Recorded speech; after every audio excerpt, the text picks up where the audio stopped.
Jesse Taffero, aged 43, May 4th, 1990. Johnny Garrett, aged 28, February 11th, 1992.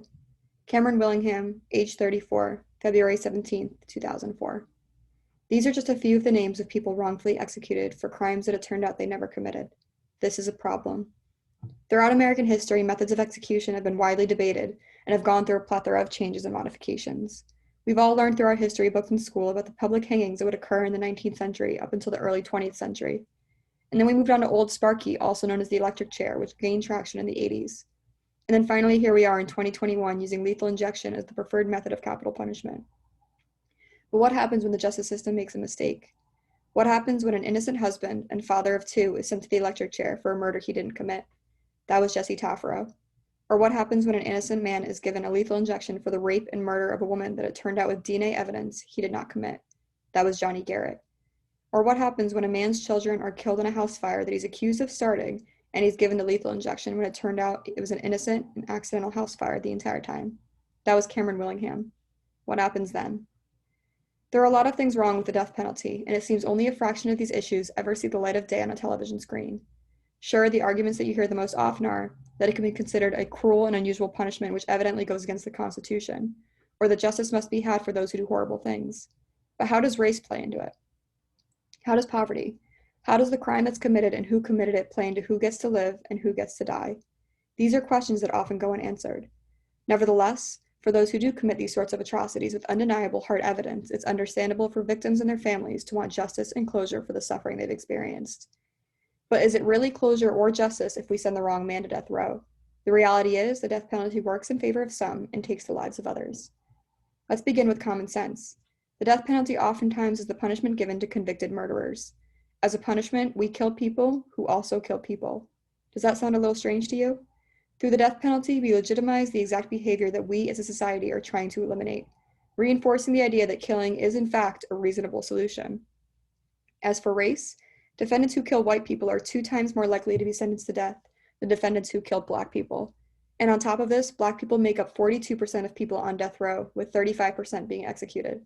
Clearly, the system is flawed, and people of color are at a serious disadvantage when it comes to committing, or not committing for that matter, the same crimes that white people commit. In fact, a study conducted in Philadelphia by law professor Dave Baldus and statistician George Woodworth found that a defendant's odds for receiving the death penalty were 3.9 times higher if they were African American. So with these statistics, not only is the death penalty taking lives, but it's also taking lives based on the color of someone's skin. Based on these statistics, innocent until proven guilty has little to no meaning if you are a Black man in America. Now, what about people that fall below the poverty line and find themselves needing a good lawyer to go to trial with? Oftentimes, public defenders are forced to take on an abundance of cases all at once and are unable to devote the necessary time and effort into each and every case they receive. In fact, in 2007, the U.S. Department of Justice determined that about 73% of the U.S.'s public defenders exceeded the maximum amount of recommended cases, which is 150 felonies and 400 misdemeanors. Every year since then, this percentage has risen. With this being said, roughly 95% of convicts on death row come from low-income households. People who fall below the poverty line likely have to rely on a public defender who is overworked and underfunded. And when a lawyer is overworked and underfunded, DNA tests never occur, interviews are never requested, and mistakes are made. The discrepancies that might just free a man, or at the very least reduce his sentence and save his life, are missed. Our justice system treats you better if you are rich and guilty than if you are innocent and poor. How does this make sense? Now let's talk about the financials that go into carrying out the death penalty. If human rights equality isn't enough to convince you that capital punishment is unjust, then the fact that as taxpayers, the money for these executions comes out of our wallets should. Do you know that it costs more to have someone executed than it does to have them spend life in prison? According to Amnesty International, the median cost for capital punishment in Kansas comes to roughly $1.26 million. These expenses come from prolonged trials, experts being asked into cases, additional lawyers, jury selection, incarceration time, and of course the execution itself.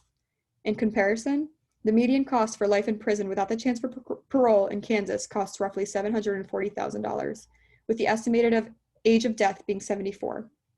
It would actually cost more to have somebody executed using taxpayer dollars than to have someone spend the rest of their life in prison. Even with all of this being said, this is still only the tip of the iceberg. There are so many more things that I could say, statistics I could pull up, but what matters most is this. If someone turns out to be innocent years after a trial has concluded, without the death penalty, they still have an opportunity at life. With the death penalty, the loss of a potentially innocent life is chalked up to nothing more than an oopsie, because we cannot resurrect people. Eric and Christina Tafara will still grow up without a father. Johnny Garrett will never see the power the DNA will eventually have to clear his name. And Cameron Willingham will not only never see his children grow up, but will be remembered as a child murderer. With this being said, because we cannot resurrect people, there is no good reason that we should believe we can ethically and morally play God. Thank you.